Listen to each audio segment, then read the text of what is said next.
I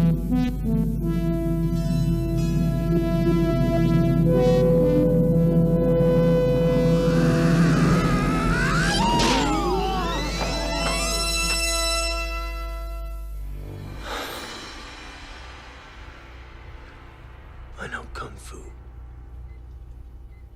Show me. You are the new student. Come closer.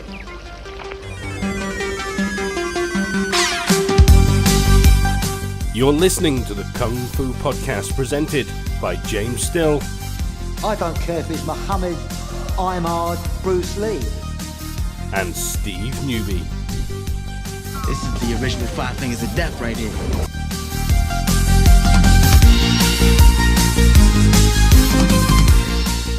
But my hands are registered as lethal weapons. That means we get into a fight, I accidentally kill you, I go to jail.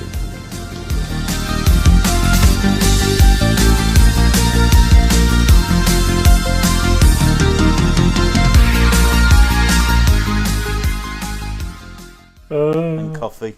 Yeah. I tell you what, watched a great film last night.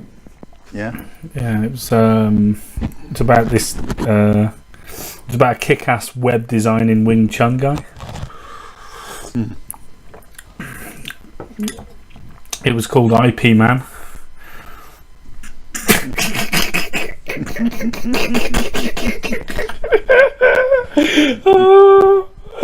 Oh shit! I'm sorry. I just got bored. Right, we better go. Okay. Let me just sort out my notes here. Right. Clear the sinuses and the throat. So, guys, welcome to the welcome, guys, to the Kung Fu Podcast. That was a good start. We're on episode 10. Celebration. We're celebrating with the donuts and what you got? Coffee and sweeties. Guys, we'd just like to thank you so much for sticking with us, and I just say to everybody, I know how hard it is to listen to the old man drone on from time to time. I've had it for years, but hey, what else are you going to do? The whole world's in lockdown at the moment, so so you got to just bear with us. We are here to serve, we're here to serve. Had a nice message, Steve. Oh, sorry guys, my name's James Still, and I'm here with my teacher, Mr. Steve Newby, who is stuffing his face and when he should be saying hello. Oh, hi. Hello from Canada. Hello from Canada. We had a nice message the other day from an ex-student, Mr. Nick Stew from Worcester in the UK. He says, hi guys, been listening to the Kung Fu Podcast, good stuff, been keeping the cabin fever at bay. Keep up the good work. So that was a shout out to Nick there. Yeah. Hi Nick. I like Nick. He's a nice guy. Yeah, definitely. He means well. Absolutely, he means well. What's that mean? They sent me a message when I stopped doing Worcester. I think it was John Russell sent me a message and asked me if it would be okay if he continued to do the class. And he best person for it, I guess. Great, excellent, good stuff. So yeah, that's the shout outs done, guys. If you've got any questions or you want to shout out on the famous Kung Fu Podcast, I mean, we are an international organisation now, Steve. Do you know this? Do you know this? We've got listeners in Mexico. There's one. Well, it says one person in Mexico. I don't know if that's like a bot or something. What does that matter? I don't know. I don't care. I don't care. Hey, we've got some people in the US, in California, Texas, Michigan, and Ohio are downloading us. I don't know. Who. I mean, God's sake, who's in Michigan listening to us? I mean, if you are, big hello there from us at the Kung Fu Podcast. Right, we've got some stuff I want to talk about today, and it's I don't know where to start. I tell you what, I can open the floor to you, Steve, if you want to just kick it off with something. What do you want to talk about? So today, this morning, Yeah. I was just looking through my my Facebook, and I got this advert, Right. and it said, "Learn self-defense in 60 minutes." 60 minutes. Yeah, and they had, it was a great advert, a great kind of promotion, Yeah. and it said, you can learn how to defend yourself. Learn the basics to defending yourself in 60 minutes, and it had various little video clips of people being held up at their car with a Kalashnikov AK-47, and then people like terrorists holding them at gunpoint with a pistol, and then them defending themselves and taking the pistol off them and pointing it back at them, and various other things. And 60 minutes. I really have to apologise to whoever it was, because I sent them a message back on their comments. I wrote, "My friend, you are living in cuckoo land." Cuckoo land. And I really want to discuss this this phenomena of learning martial arts, or self-defense. Let's just call it self-defense. Right. Not an art, but just simply how to defend yourself within 60 minutes, or for that matter, in a weekend. Right, yeah. I mean, go on. The whole point of self-defense courses, okay, for me anyway, when we do courses, and we do courses over a weekend or for 3 hours or whatever, there is never a time when we will tell anybody they can learn to defend themselves. Yeah. What we're trying to do is we're trying to make them understand that they have an opportunity to learn to defend themselves. Yeah. And we're giving them an insight as to how that can happen. Yeah. We are not promising that after a day or whatever they can now defend themselves, because that is just not true. No. It is nothing to do with techniques, even if you can remember them after the day. Yeah. Because most people will forget them within the day. It is the development of your attitude, the development of your whole personality, to take on board the necessity of being evil and reactive in a bad situation. Now, if you're hit with a bad situation, someone suddenly attacks you or someone suddenly threatens you, you will revert back to your natural state. That is, if you're a nice guy, or if you're a nice lady or whatever, you are gonna be very fearful, and everything that you learned will just fall apart in front of you. You'll have no chance to respond. So you cannot possibly learn that in 60 minutes. No, because like you said though, it is the mentality and that you have to adopt, or you have to understand it, and you cannot learn that. It's like absolutely, because I mean, look, I can speak from. So as I've mentioned before, I'm an ex-infantry soldier, right? So the way the army would do it, right? If you're trying to indoctrinate people with a psychology to fight, is pretty much follow orders. That's it. But and they indoctrinate you, and they indoctrinate you, and they indoctrinate you to the point where you don't question anything. You just act. Go for it. Yeah. So the thought process, you want to bypass the thought process. Now the problem is, a lot of people doing martial arts, I think, certainly overthink the fighting process, either because they haven't been in a fight in their lives, or I don't know, whatever reason, but they just overcomplicate it. I think it's a bit like a light switch, right? When your back is against the wall, some people run, some people fight, and you won't know what kind of person you are until you're in that position. You can be the most docile person in the world, and suddenly, when there's no other option, you just think, sod it, I'm going in for it, let's have a scrap. But likewise, you could be a fantastic sort of martial artist or whatever, and buckle. Yeah. under that pressure. It's that initial response that matters. It's not your response. It's a natural thing within you. Yeah. You've got to have that natural response within you. Yeah. Fight or flight mechanism.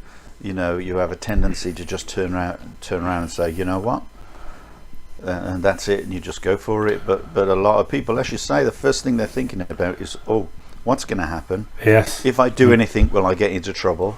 You know, will it work?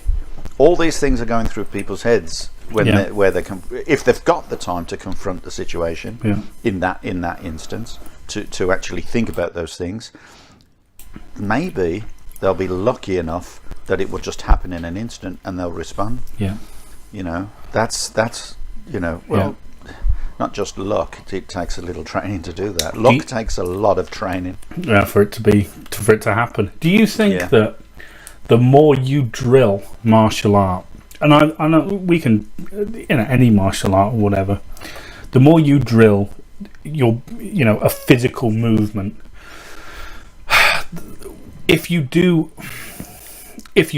require it, right, at a given moment, do you think it's more likely to happen if you've drilled yourself to a point where, you cross over the physical to mental barrier, so to speak? What I'm saying is, how much does physicality affect your mentality if you're training a hell of a lot? Yeah, we talked about kinesthetic perception, the fact that if some fly comes towards your eyes, or a finger or whatever comes towards your eyes, your automatic response is to blink. That isn't that you're going to say, I'm going to blink now because I can see this fly coming. Yeah. You just do it. That is what kinesthetic perception is. Yeah. And we train that with the sticky hands process and so on. So it is a matter of training to a point where you respond automatically without really thinking about it, because if you have to think about it, you're already too late. Yeah. So you've got no choice but to drill. But drilling must become fluid. It can't just be drill, and therefore the technique in itself, whatever you're drilling, has got to be some kind of decent technique. Sorry. I was going to say, like, probably 80% of martial arts can forget it, and that's just being honest. They can forget it, and this is why people have got these major issues with different martial arts, where we all complain about it, because we've seen these people who actually don't understand what reality is like. They don't perceive reality. So and that isn't just about traditional martial artists that are just trying to get on with their lives, enjoying their martial art, and maybe learning a bit of self-defense. We're also talking about people who are full of shit. Yeah. When they are totally, this martial art is amazing, and I'm hard, and I've been in this fight and that fight, and I've been to competitions, and I'm a champion and whatever. It doesn't make any difference. It's down to the situation and how you deal with it at that time. And a lot of people, very good competitors, you may not be able to, understand or survive that kind of situation. They have a better chance, but it totally depends on their reactionary ability. And, I was going to say, when you look at, yes, we can point the finger at a lot of traditional martial arts, and I'd definitely include a lot of kung fu's in this, because there's so many. But there's so many crap interpretation of kung fu. Of course, we've always talked about it's got to be the strategy and tactics of the style. But equally, you've got a lot of organisations and groups who will sell you the bill of goods that we're the reality. We're where reality happens, and we'll teach you this and that and the other. And the point is this: you cannot teach people a mentality in a weekend, in a couple of hours. You just can't. You can open the door and suggest, this. Think about it. And also, it's got to work for everybody. So these people are going, right. I don't want to attack MMA. I think it's it's a fine sport, whatever. It's a sport, but the people who decide to participate in MMA because they see the advertising, they think that it's the be all and end all of fighting. Yeah. They are completely missing the point, because they may not be built for it. And I mean, God, I watched a video yesterday actually, and it was about he was talking about the development of Brazilian Jiu-Jitsu. Now the history seems plausible. Simply, I've also heard the same kind of history for the some guy in Japan sent a load of his jiu-jitsu instructors or masters or whatever you want to call them around the world to promote jiu-jitsu around the world. That in itself is questionable, because why bother? But at the same time, maybe it's plausible. I understand that. That's fine. So one guy obviously went to Brazil, and another guy, and I did hear that in the UK someone came to UK, and it was about the turn of the century, the 20th century, 1900 something, 1910, 1911, whatever. And I do understand that he taught the army in Britain, he taught the army self-defense. And that's where the jiu-jitsu comes from. It taught from then, but the guy went back to Japan. Obviously they're not going to stay. He eventually returned to Japan and left a information book or whatever with the people that learned the jiu-jitsu, with the authorities that were training the army, whatever, and that eventually developed into the jiu-jitsu we know from the UK today. Now I'm not suggesting, and of course now you've got imports from such as Brazilian jiu-jitsu, which has been promoted like to high heaven with this MMA. Well, UFC, but UFC, but that is that's a discussion about the proliferation of Brazilian jiu-jitsu. That's right. In UFC, because there are some serious issues with the very first UFC and the Gracie family about about them promoting Brazilian jiu-jitsu. But this history mentioned the Gracie family from way back 18 something. So I don't know how. This is open to conjecture. I'm not suggesting that it's not true, because I don't know. I haven't got the facts. But the simple fact is that it did say, oh well, this guy.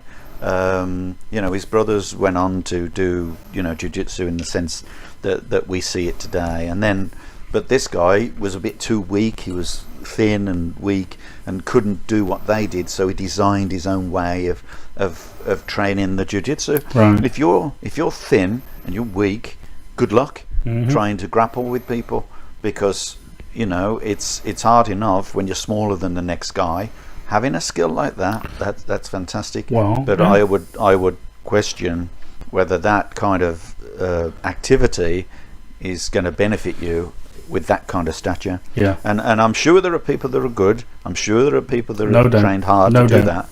But if you look at the majority of that kind of grappling, that kind of jiu-jitsu kind of types of styles, you'll see they're big and they're strong, and they're or they're stocky, no matter what size they are, and they are going to be capable of holding people down. You got to get them there in the first place. And I'm not suggesting they don't punch, because they may have to punch in order to be able to obtain their opportunity to lock. No one's going to stand there and let you grab their arm. No, but there's certainly you would call it an entry method, right? So whether you're throwing out a kick or a punch just to bridge the gap, but it varies the amount of training and skill these practitioners in the grappling arts actually have towards punching and kicking. Let's face it, it is a damn hard skill.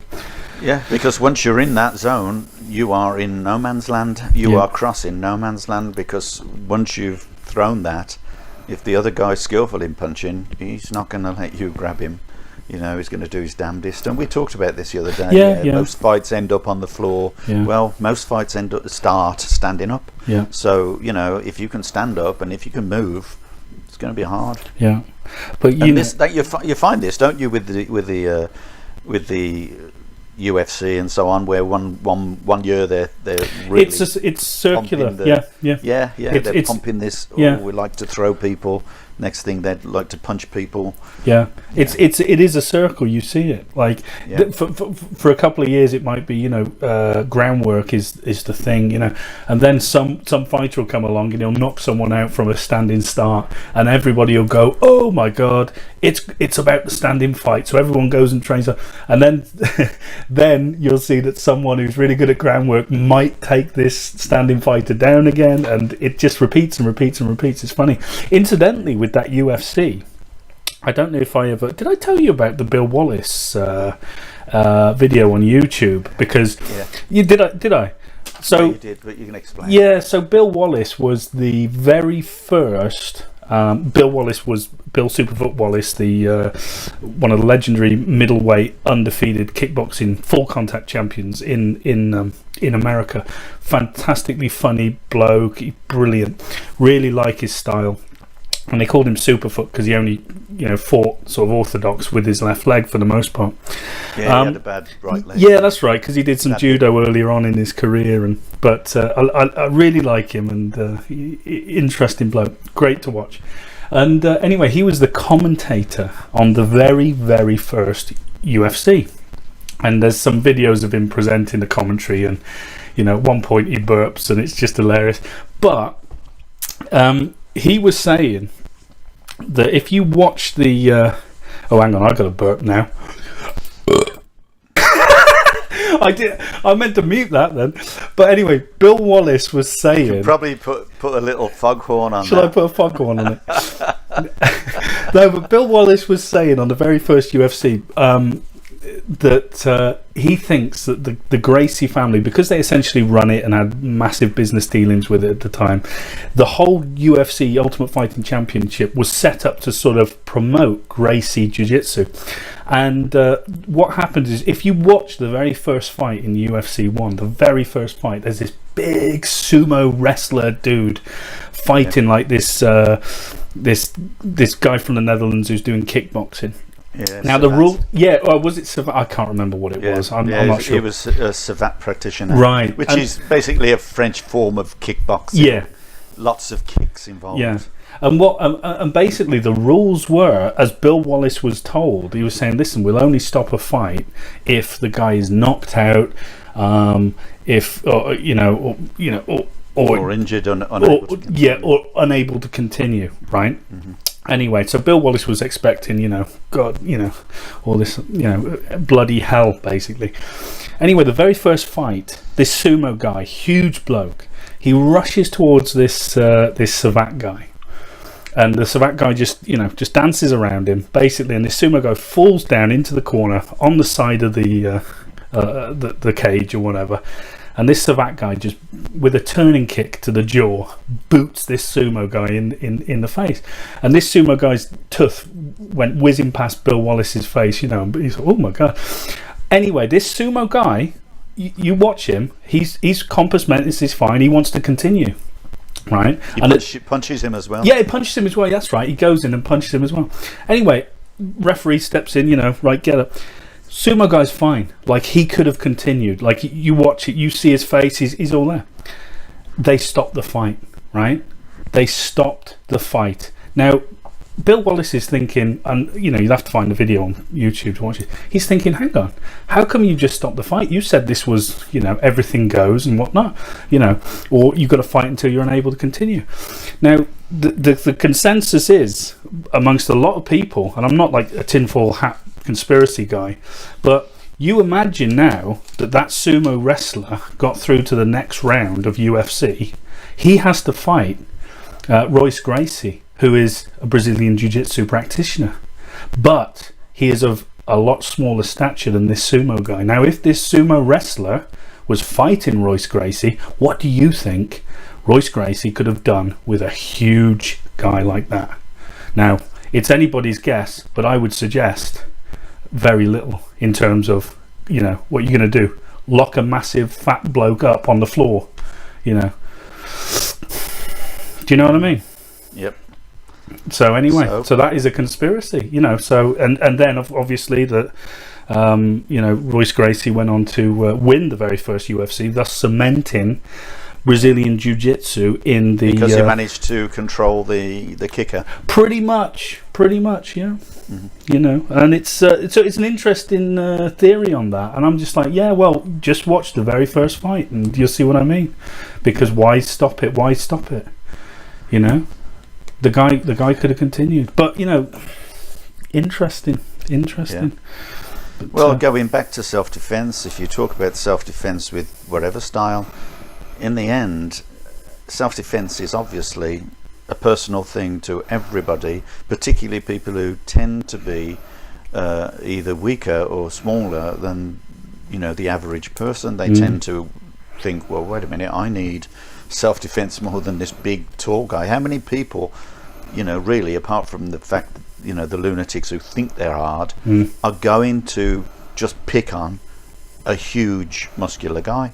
Very few. Yeah. But how many of them will then pick on, and obviously for sexual purposes, harassment or whatever, husbands particularly, there's an awful lot. Obviously most assaults are domestic, to be frank. Yeah. And so, the woman wants to defend herself. The young guy wants to defend his mother, or wants to defend himself. And they need to learn something that is going to work for them, and you try showing them how. And I have to keep repeating, I do understand that small people can put locks on, and they can throw, and they can do all that sort of thing, but against a much bigger person, it's going to be an extremely difficult thing for them to succeed. You really are climbing a mountain if you're trying to do that. So it's something that's got to be done whereby you can strike fast, you can poke eyes, you can punch throats, you can kick groins, you can pick up an object and use it against them. Yes, there are ways that you can lock, and again we're going back to the jiu-jitsu, but everyone can lock. It isn't about getting them on the floor, it's about stopping them from fighting. Now, yes, if you can get them on the floor, great. How are you going to keep them on the floor? Unless they're previously injured. You can't hold them down there for long with that stature. Just going back to that situation you just talked about with the sumo, you're not going to hold that guy down for long unless you can put him in a decent lock and then and make him tap out. But it's totally down to people's attitudes. But you've got to create whatever self-defense you do, whatever martial art you do, or whatever techniques you prefer to train. It can't be done in a few days. No. It's some self-defense situation. Self-defense is probably the hardest thing to learn in martial arts. You know how many people do martial arts, but how many of those people can actually perform it in reality? Right. Probably 3%. Yeah. Right, in reality. So when you're talking about how many people do martial arts, and then you're talking about self-defense, you're talking about the hardest thing of all, and that is because you've got to have an attitude to it. Absolutely. Your attitude really will make the difference, and it's all very well as see, it's like like you said, if you're a passive person, or quite a docile person, and you do your training, you do your 2 hours a week, and then you don't think about it again until the next class. Well, I'm doing my martial art tonight or whatever.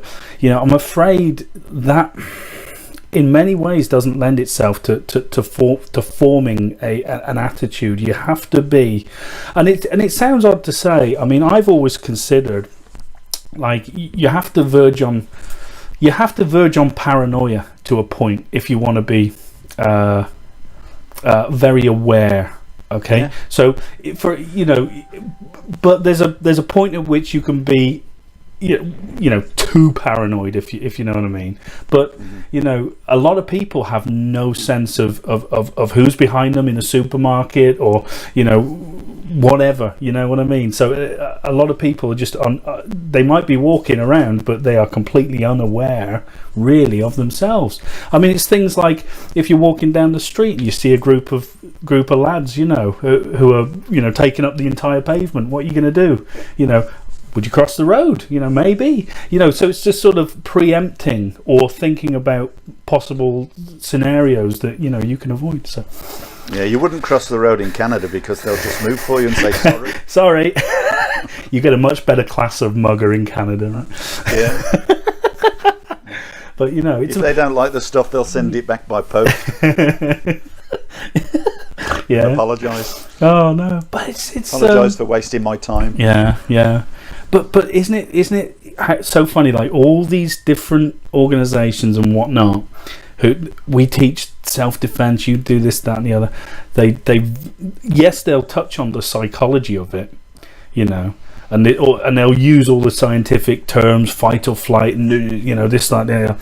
But you know, really, but that doesn't stop you from them charging 900 quid for a certification in this or that or the other. That's the upsetting thing. Oh, totally. Yeah. You know,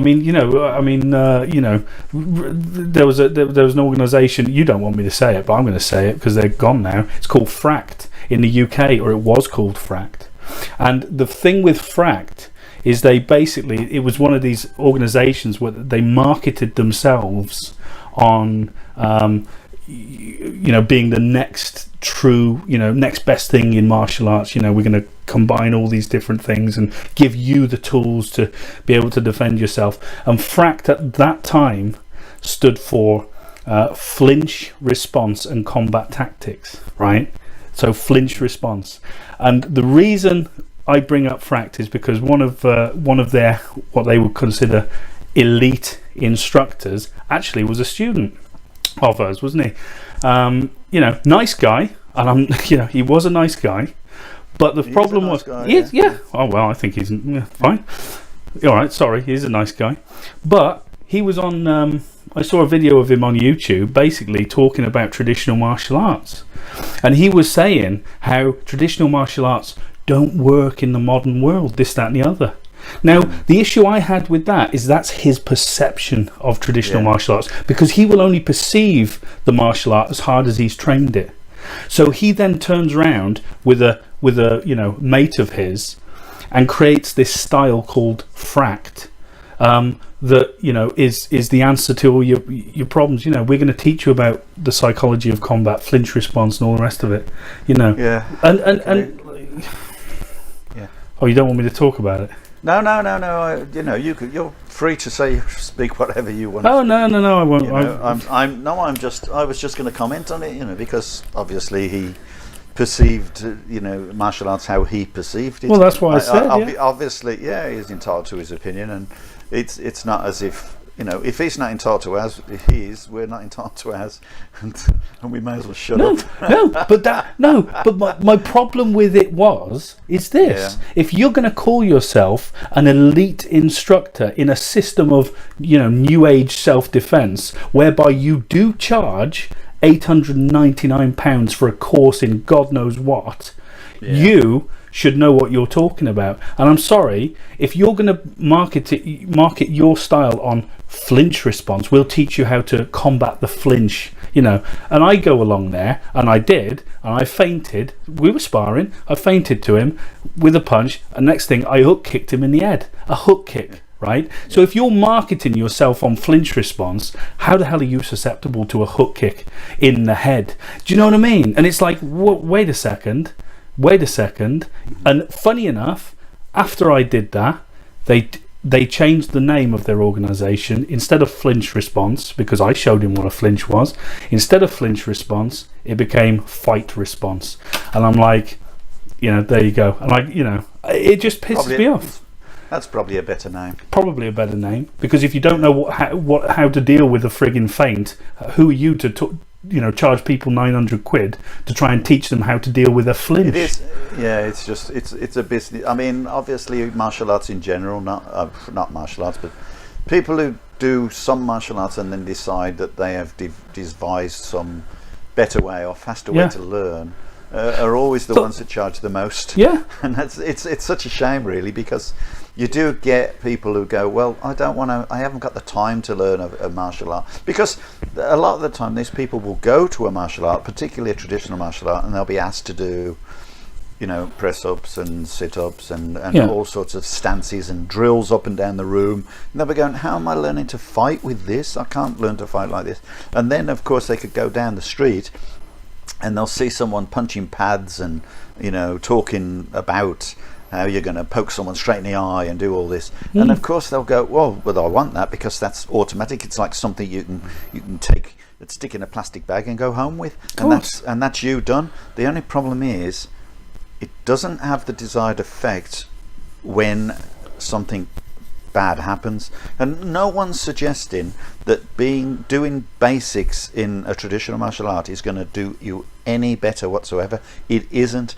Basics are not about fighting. Basics are about basics. It's like we always use the alphabet as an analogy. Learning the alphabet is not going to teach you to write a novel.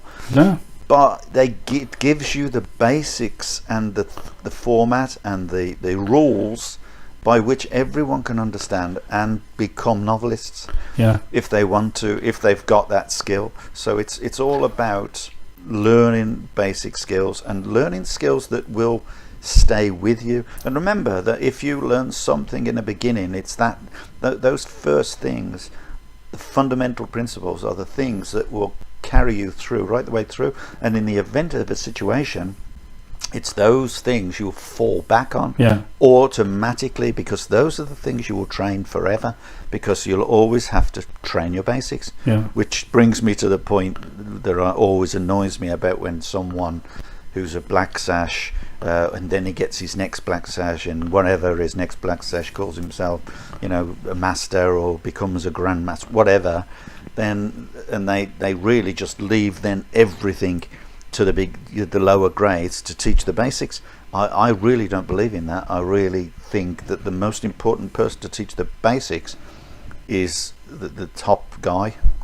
I really think that. I mean, at least partially he should be involved in it.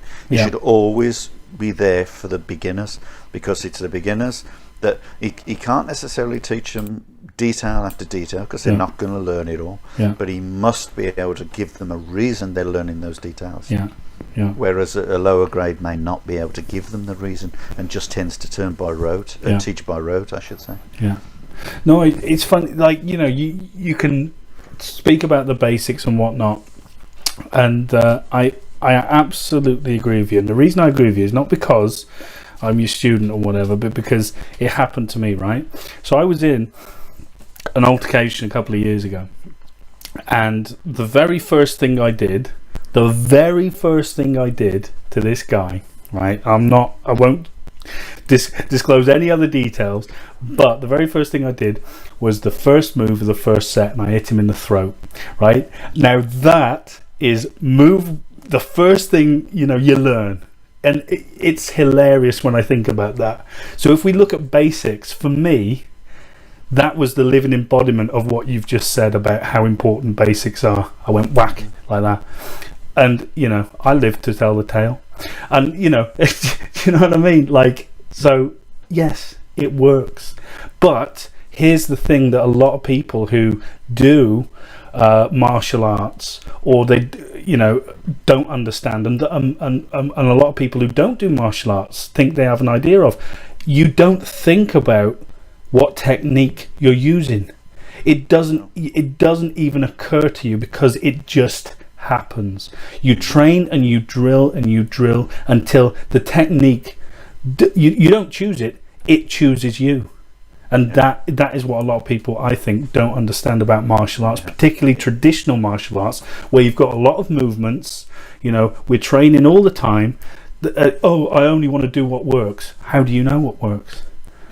It's training, really. It's like stimulus reaction. Okay, you've got to react to a specific stimulus, and if you get that, if you train, then a specific stimulus will be responded to by a specific action that has been trained for that purpose constantly, repetitively, Yeah. and of course never necessarily the same attack, but within the same range of attack, Right. either distance-wise, height-wise, speed-wise, or whatever. You're going to get an awful lot of experience by constantly practicing. Yeah. And that includes fighting, which is why in our last podcast I did say it's such a shame if people don't actually train fighting. And really, for any martial arts, if no matter where you are, if you cannot fight yourself, it's no big deal. If you're a good technician but you're not interested in fighting, often you're too old for it, like I am. Yeah. At the end of the day, get someone to come in and do it for you. Come in and experience it with the students. Just give them an opportunity from your own organisation or whatever. Don't try to be the master by trying to apply everything from your own perspective. Try to involve the people that you probably you've already brought them up anyway. You've taught them the stuff, and now they've got the physical capability of producing or reproducing what your message. But they can do it in a much better way because A, they'll be far more enthusiastic about it, and B, they'll be physically fit, capable of it. And you are the judge. Not necessarily. You don't have to be the teacher. You sometimes end up a part of the class. You'll end up as an administrator, but you are the boss. You are administrating it. Everybody is responding to you. Everybody respects you, but they'll respect you a damn sight more if you don't make an asshole of yourself and try doing things that you just can't do. Right. Get someone to do them. Teach people to do it, and if you're a good teacher, you'll be able to teach people to do something. I can't do a jumping, flying, spinning kick anymore. And if I was to try to do that and demonstrate it, I'd fall on my ass. There's no way would I do it. But I can talk a good fight. I can tell people how to do it. I can teach people how to do it. And I can watch whether they're doing it correctly, and I can correct those mistakes. And eventually, you can say, you know what, I want you to demonstrate that in the class for me. And that's what you do. Please don't hurt yourself trying to do things that you're just no longer capable of or have never been capable of. And that includes sparring, that includes, doing dynamic techniques. And often people go, I'll show you this technique, and then they get smacked in the mouth. They go, we all have accidents, we all have make mistakes, we get very complacent. I once was teaching a 6-year-old stuff, and I was showing him, and I put my hands up in front of him, and he didn't just stand there and punch me, he jumped up in the air and punched me from up there, straight on my nose, and I thought, what the hell are you doing? Did you kick his ass?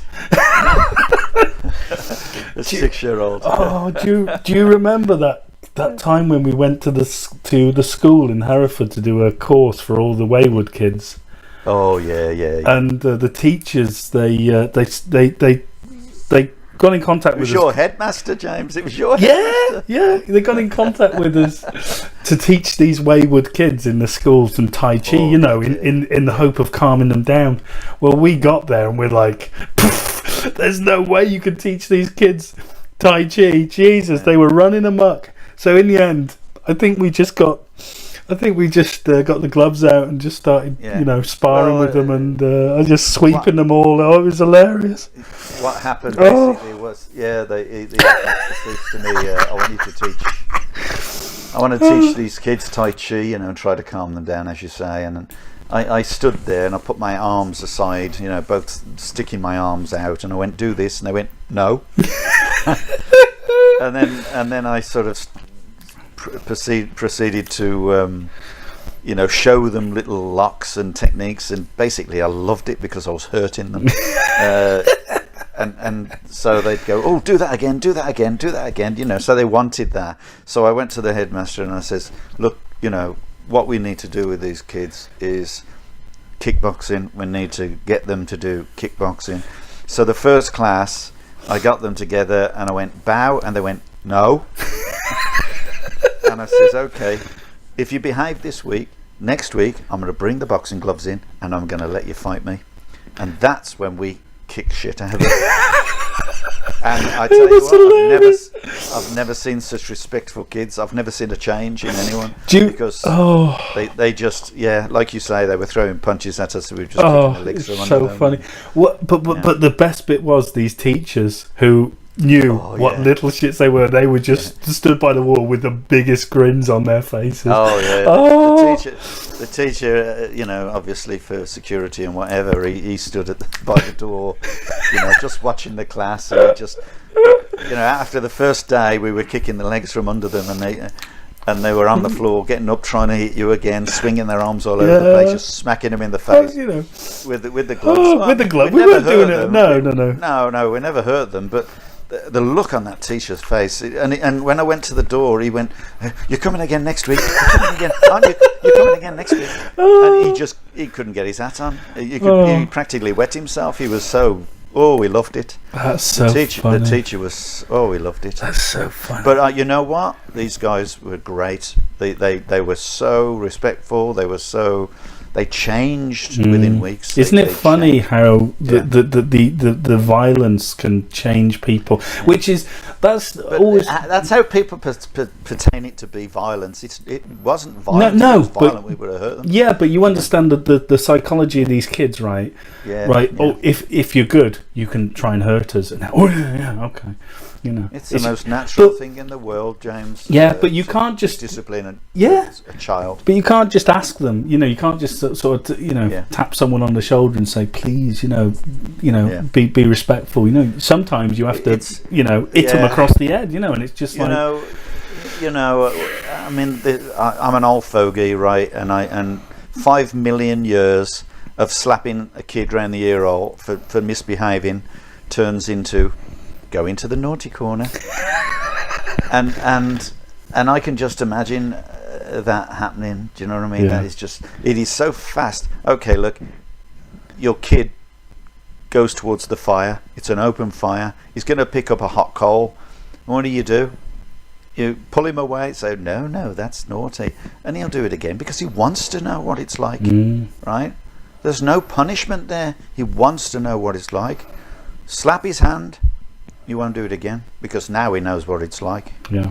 If he goes near the fire, he knows it hurts. Yeah. And he doesn't have to touch the fire and get scalded and get burned and get scarred to find that out. And that's my attitude. Forgive me if you don't agree. Yeah. But I brought my children up. I've got 4 children. I brought them up like dogs, right?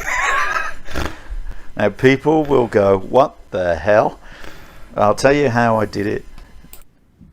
You tell them once. Yeah. Right? You say stop. And that's it. If they don't listen, you say stop louder and stronger and firmer. They don't listen. 3rd time, smack. You know what? You never have to get to the second piece. You never have to get to the loud voice.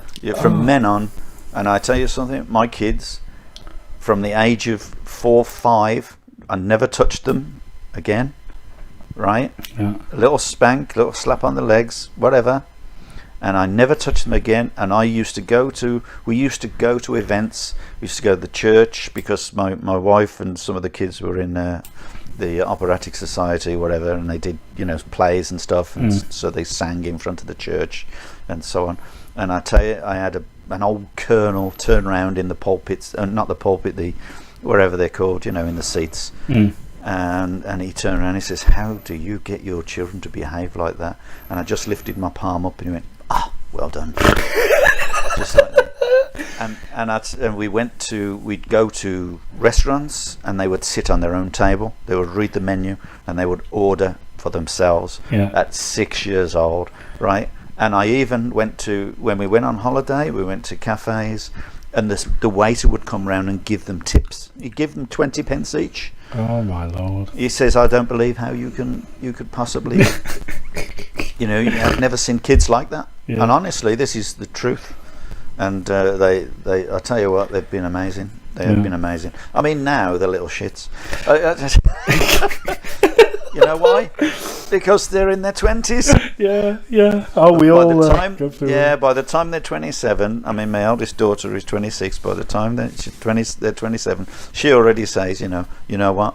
The best thing you could have ever done. Best thing you could have ever done for us.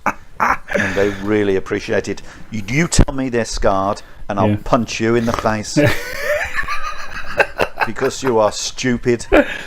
Oh, that's brilliant. Honestly, it's a shame you couldn't have treated your students more like that. You might have retained a few more over the years. I might have disciplined those wayward ones. Yeah, mind you, I was a wayward one once. I threw my toys out the pram, didn't I? Do you know what I found the other day? Well, not the other day. Literally about 3 hours ago when I was going through some stuff. Do you remember I wrote you a list of things that I'd done for you?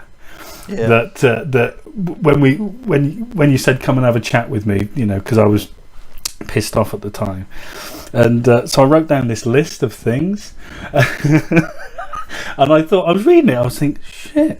I say I've got Daniel San. He's got nothing on me. All he did was paint a fence and wax a car. It's got stuff like knocked down shed, moved 4 tons of bricks, built a gym 8 hours a day over the summer, fixed your garden fence, garden path, painted house, insulated loft, built a plinth, fixed a carport, bathroom. What else have I got? Stuff like going to KFC, babysitting the kids. Oh God. And the best one was that's like a small selection, but I was a bit bitchy then. This is why I wrote down this list, wasn't it? I was just a bit of a bitch. But the best one was all the time. Sorry. Best one pushed Jackie, your wife, around town for 2 hours in a wheelchair, and that made me laugh because you remember I was pushing her around town in a wheelchair, and she went into Pastime's shop with a walking stick, and I said I'll wait outside with the wheelchair, and I thought, hey, they've got an empty wheelchair there, I'll just sit in it. So I sat in it, put the blanket over me because it was cold, and people came up and gave me £5. and then, oh God, and then when Jackie came out, like, I stood up suddenly, and you just, like, perfect timing, went, it's a miracle. And all these people were just looking at me like I was saying, hey, right, anyway, I was a bit of a bitch then. I was being a bit of a bitch. Yeah, but you understand that all the time you were doing these things, I was learning. It was a way of socializing with you to be able to present you with information, constant information, all the time. Absolutely. And obviously they were all life skills. I try to do that with my kids now, and they just look at me and go, what? But do it yourself? Yeah, but I think that a lot of people, when they're learning a martial art, and I say this to one of my students who is really into it, I say, you don't understand the importance of theory. And when I say theory, what I really mean is these long chats about the technical side of what we do of Kung Fu, and really asking questions and just delving deep into the fine the fine stuff. And I will always, I'll be so grateful for all those long chats we had, whether it was in the car going up to Scotland for 6 hours at a time and whatnot, or all those years ago when we were spending so much time together, but it was those moments which really opened my mind, as opposed to just training sort of, twice a week or whatever. Not that there's nothing wrong with that. I'm just saying it was such a liberating thing, Because it's not always just about training. No. I mean, I know a lot of people who train really hard but misunderstand everything they train. Yeah. And it's such a shame because they can become so skillful and physically capable of so many things, but their mind can't catch up because they don't understand why they're doing it or what they're doing. Yeah. They just keep repeating it, and yes, they'll be great, but then you say, okay, so what would you do in this situation, or what are you doing? And they don't really understand what they would do. They just simply, it's like teaching by rote basically, so they have no concept of it. You don't. You haven't got time to ask them questions. Yeah. You can't individually teach them. Yeah. And this is the thing about having time away from the class, still being able to socialise with people. And this is, of course, this has always been my problem, that I've socialised with the students, because always I guess I was more of a father figure, even despite the age, proximities at that time with some people. Yeah.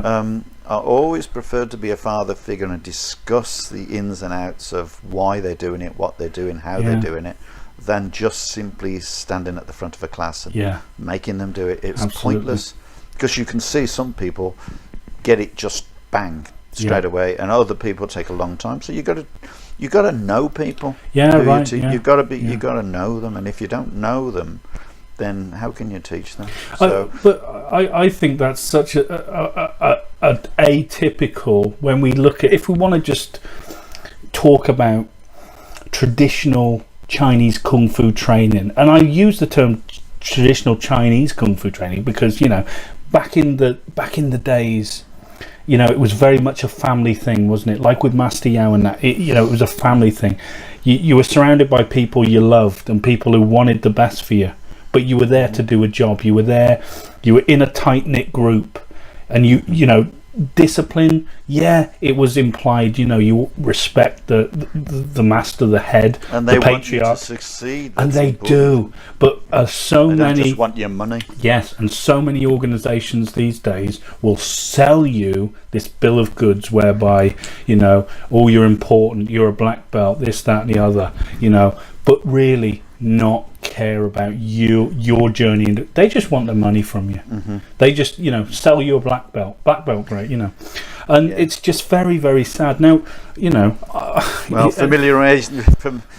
familiarity breeds contempt, as we can witness from so many people. But at the other hand, you have so many memories from people who respected that and understood that better. So important, though. I mean, just that those talks, and it's like you read stories about sort of Mike Tyson training with Gus D'Amato, and they I don't know if I'm saying his name right, Gus D'Amato, I don't know, whatever, but you read these stories about how they just used to have these long chats and long discussions, and he was like a father figure to him, and Brendan Ingle, the famous Winkerbank boxing trainer with Nazim Hamid and Johnny Nelson and stuff, he was very much, they would all have these long chats and long talks. He was very much this sort of father figure to them, because the mere physical act, wasn't enough. You had to transcend that. You have to, and it can be a very spiritual thing.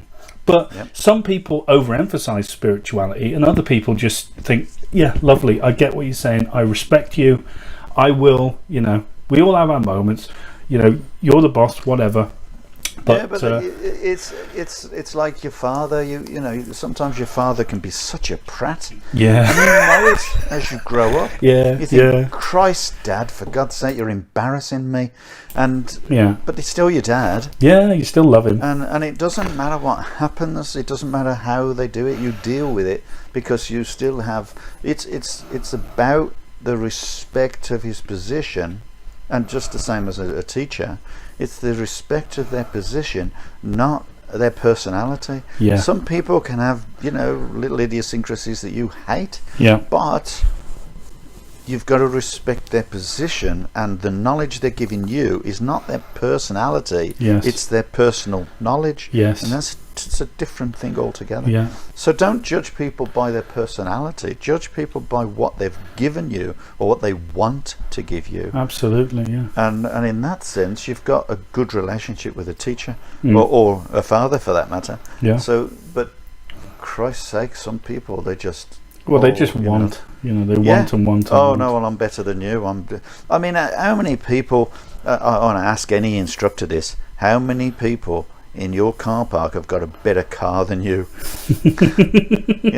You go park your little car in the side, and you just go in and you teach everyone, and people come in, and then you go out after the class and you look people getting into Mercedes and and BMWs and all this kind of thing. You're thinking, Christ's sake, I'm in the wrong job here. Yeah. And but you don't care. Well, They but have to bow to you. Yeah, And that's right. You can have a garbage collector, a bin man in your class, and standing next to a lawyer. Yeah. But that lawyer will have to bow to that garbage collector, and that is the principle of martial arts. There is no ego. There should be no ego. There should be total respect, and that's how people can learn together. And when you're training with someone, if you are training with someone and you know you're better than them, if you attempt to better them without bringing them with you, then the gap grows wider. As you go better, they don't get any better. Yes. You've got no one to train with. Yeah, You right. lose it. You've got to bring everybody up with you. You've got to respect your students, your beginners and your novices, whatever. You've got to really look after them. Yeah. If you don't look after them, then you have nothing at the end, and you've gained nothing. Yeah, absolutely. That is one of the things I'll always take, from our time together. I want to talk about, if we can sort of, branch away. I want to talk about some kung fu principles. So I want to just get a bit technical now. Okay. I want to Part two. Yeah, part two. I want to talk about speed, because how many times do you say, Lau Gar, based on speed? You say it a lot. So I want to put to you. I want to ask you first of all, what do you mean by that? And I also want to just put to you just one of my definitions of speed that I was writing down the other day, just thinking about it. Okay, so I would say, if we're looking at speed, okay, it's an expansive concept. What we mean when we say you've got to be fast, okay, most people think that speed is defined as speed in technique. But I would argue that, okay, what's faster than speed in technique? Would it be sort of perception of a technique? Yeah. And what's faster than perception? Anticipation. What's faster than anticipation? Planning. And what's faster than planning? Avoidance. So I was just wondering if you would maybe agree with that, or do you want me to elaborate a bit more on what I've concluded there? But essentially, what I want to get from you is we've got to define what we mean by speed. Well, that is a good definition. The fact that you are anticipating a technique obviously makes it a lot quicker for you to respond. The more knowledge you have, the more experience you have, the more you'll be able to anticipate. But I'm going to approach it from a different direction. Okay.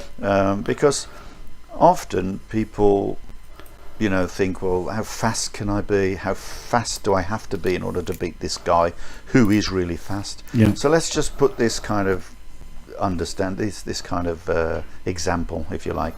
So you've got two fighters, and they are totally identical to each other in every way, shape or form. They are both super fast, right? They are both super fit, and they are both skilled, right? How can you make one faster than the other? Right. And so I've got to give the answer, of course, haven't I? Yeah. The answer is the one has got to slow the other down. Simple as that, isn't it? Right. It makes him faster, because, in other words, he's got to use strategy that will force the other guy to think in the wrong direction. Yeah. He's got to make him move in the wrong direction. He's got to make him move when he doesn't want to move, but he has to because he's seen some kind of feint. Yeah. So all the time you begin to control the other guy's response time and reaction time, because you can't control it physically. That's what you're saying. You can't go any faster. Yeah. That's what I'm saying. Yeah. You can't be faster than him, because remember, he's identical to you. Yes. Right. So it's like looking in a mirror and fighting yourself in a mirror. How can you be faster than the guy in the mirror? Right? Yeah. So perception, anticipation. Yeah. So you've got to anticipate what he's doing, yes, but sometimes you have to create what he's doing in order to be faster. So once you can create a situation where you know what he's doing, in other words, you are putting things in his head, then you can anticipate his response. So Because you know what you've put in his head, Yeah. you know the likely way he's going to respond, so you can anticipate the way he's going to respond, and you get the better. So, for example, you drop your guard a bit, present your head, and the likelihood that he's going to hit that is a very high percentage. So you are outthinking him. You are Yes. anticipating that he will hit you there. Thus, Yeah. one step ahead. So it's like a game of chess. You're just That's right. So you stick your leg out when he comes in. yeah. And that's it, and you have a much longer leg than he has a fist, and although the fist is faster, you still got to get across that distance Yeah.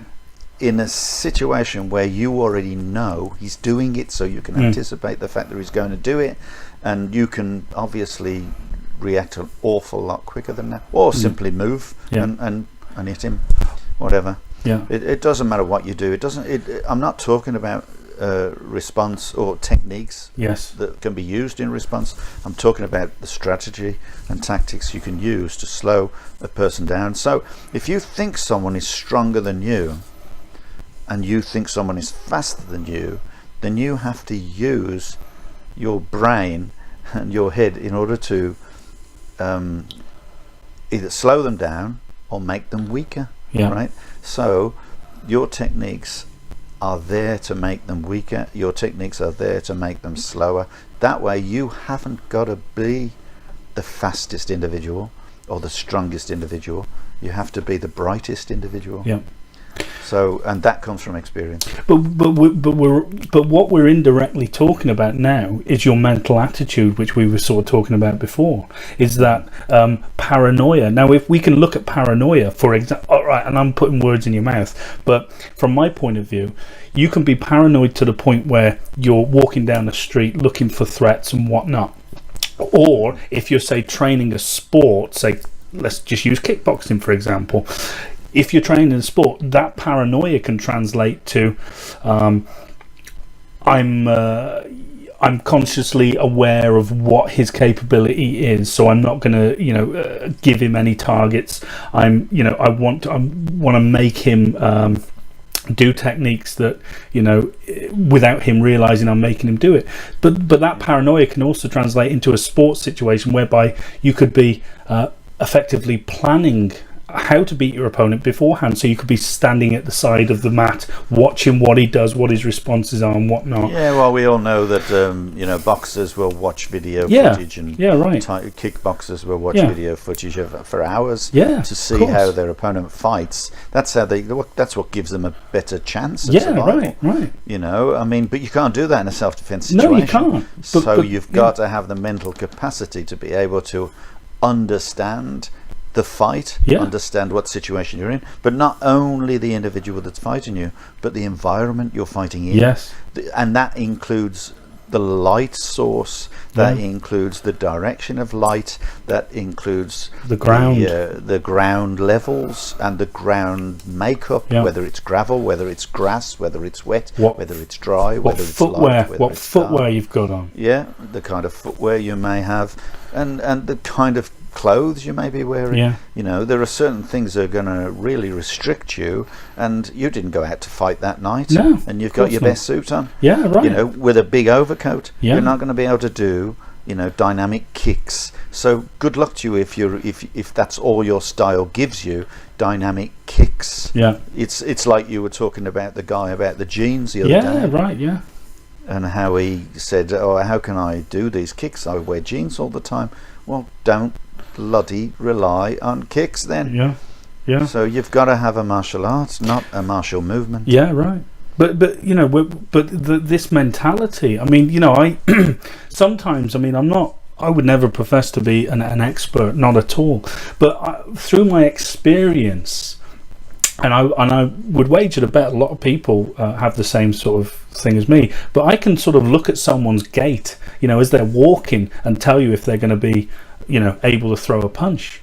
Do you know what I mean? So it's I'm judging physicality. Totally. You know what I mean? So it's like, and this paranoia we were talking about, or I was talking about. You didn't use the word, but this is sort of my perception of what I'm doing. Obviously, too much paranoia is bad, but all the time I'm looking at things, I'm looking at people, and so you're always thinking, oh, what if he looks handy, always a big guy. It becomes your job, doesn't it? It's like it's like having a job where you're constantly. I mean, I drive trucks, for many years, and I know whether there's going to be a car by the side of me or not, whether I can see that car or not, simply because you are aware of the situation before the car arrives, and then you are aware of how much space you have and whether or not a car could be there, and so on and so forth. So it's just the way it is. And obviously, as anyone who drives, whether they drive a truck or whether they just drive a car, they become very aware of certain aspects of road skills, and of course you're always going to have the lunatic who really doesn't care for anyone else except themselves. Apparently it's their road. So didn't you know? So but that's another. I mean, it's all about your work. I mean, you could just simply work on a factory floor, and you could work a machine, but believe me, bloody fast on that machine. You're so fast, and you know exactly where. My son worked in a factory for a short while. He kept on getting his fingers trapped. He was wrapping cardboard stuff with a machine that wrapped it with these plastic wraps. And these the cord. And every time he pressed the button, he'd leave his fingers, and you'd have to try and get his fingers out because he's constantly stuck with his fingers in behind the straps. Oh, brilliant! So silly. Fantastic. But he, like I say, he didn't work there for very long. But he, it was just a job as we went to move Vancouver. So, but it's almost like a total immersion of something. When people say, I want to learn a martial art, what if they train it for long enough that the martial art becomes them in their everyday life? You know what I mean? This is why you've got to choose the martial art.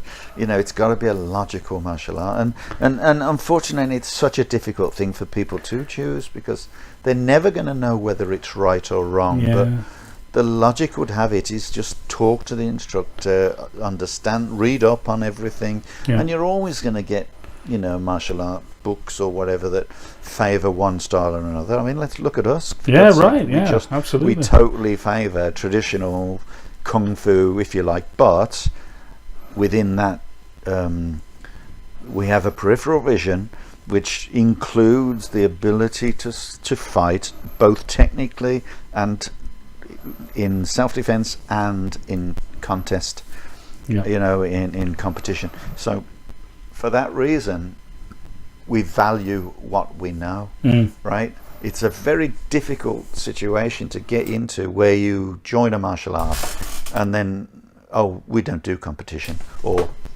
we just do this, or we don't do that, or whatever. And then it becomes, there's got to be a reason why you don't do it. Yes. Okay? Yeah. And there's got to be a reason why you're slower than the next guy. Yeah. And it always upsets me to watch someone when they come along and they say, well, I do this and I do that. And I say, well, show me a back fist or whatever. That's always a good thing when someone comes and they say, oh, I've done taekwondo or I've done karate or whatever, and you say, oh, you must do back fists or whatever. Would you like to show me a back fist? And they do, and the first thing they do is pull their hand right back. It doesn't matter what grade they are. They pull their hand right back to try to create some energy, and then they bring it back to you, which takes it 3 times longer. So, and you just think, well, do it to me, and then you just stop them from hitting you all the time, as fast as you possibly can, and then you say, right, this is how we do it, and you get them to, be ready to cover it, and they can't even lift their arm in time. And it's such a shame and it's always a good seller, if you like. It's always a good sales point. But I don't think it's ever been about the sales point. I think it's always been about, please, let's educate you. Please, let's try to make you good at a decent martial art. Or give you a good foundation at some, because there's so we're many. privileged for that reason, and we shouldn't forget that. We've been privileged in knowing that. I could have, when I was in the Navy, I came home and I just was so desperate to learn a martial art. I went up the road and there was this kendo club, and I begged the guy for me to join. I wanted to join, and he went, "You're in the Navy. You're never going to be here. You're only ever going to come once every 6 months." And I thought, well, he's right, I guess. But I was so desperate to join that I wanted to do that. And and then I queued up for the karate, as I told you. I went to karate. The only thing that stopped me continuing that karate is the fact that I went in the Navy. So if I hadn't have gone in the Navy, good God, I would have been training karate. So that's well, I mean, I doesn't bear thinking about it. No. Well, to be fair, go on. I love you all, karate people. We do. That's sincere. I love everybody that tries to do a martial art. The only thing I don't like is when you don't take the logical stand. Right, so this is an interesting you've just said that, because we got to be careful about, I can't stand this thing whereby my style's better than your style, because that's been going on forever, right? No matter where it's like this, you're from up north, I'm from down south, mate, I'm better than you know what I mean? So it's like, that's been going on forever and ever. What I always think, and I probably got it from you, is let's just look at logic, all right? Let's look at logic. So if we analyse, and I'm pretty happy with the definition of martial science, the fastest technique at the given moment, utilising maximum power, but inflicting maximum damage, but utilising minimum effort. Now, with that in mind, you can apply that across the board to every single martial art, because they're essentially doing the same. But people come up with different conclusions. So when you say to them, do the fastest technique you can, and they stand there and they, and they do a reverse punch or whatever, and you're like, hang on a second, mate, is that the fastest technique? So it's about the logic in what you're doing. How much of it is logic and how much of it is style? Well, first of all, we've got to make sure that people understand that we're doing the maximum amount of impact, if you like, using the maximum amount of the minimum amount of energy to create the maximum amount of effect, but only to the degree of that energy. Okay, we can't literally create the maximum amount of energy you could do, simply because you don't need to. You only need enough to render it useful. Okay, to render the other person, or to give him the option, or give him the attitude that, you know what, I don't want to fight anymore.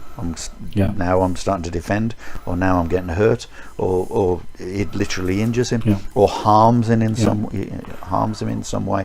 So when we're talking about the minimum amount of effort to create the maximum amount of energy, it's relative to the amount of effort you put into it. But we are trying to create the maximum amount of energy till it becomes to the degree where it is useful. Right. Yeah. Okay. Yeah. We can't. Obviously, if I stand in front of you and I pull my hand way back, right back behind me to throw a punch at you, it's obviously going to be far more powerful than if I was just to hold my hand in front of me and throw and punch you. Yeah. But the second one is going to be a lot more effective because it's a lot faster. It's still going to hurt, but it's not going to have the same amount of energy as the first one. But the first one is completely and utterly obsolete, because by the time I pulled my arm back, you've already hit me. Yes. So that's why that's what we mean by the maximum amount of energy with the least amount of effort in the fastest direction.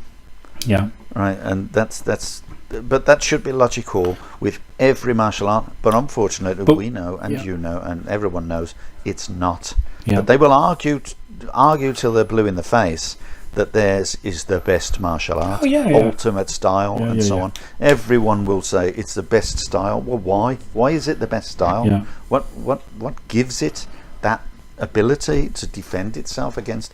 Most people who do martial arts are thinking in terms of, it's the best style for self-defense. In other words, they can beat some guy up in the street that might be a drunk who has absolutely no idea what he's doing anyway.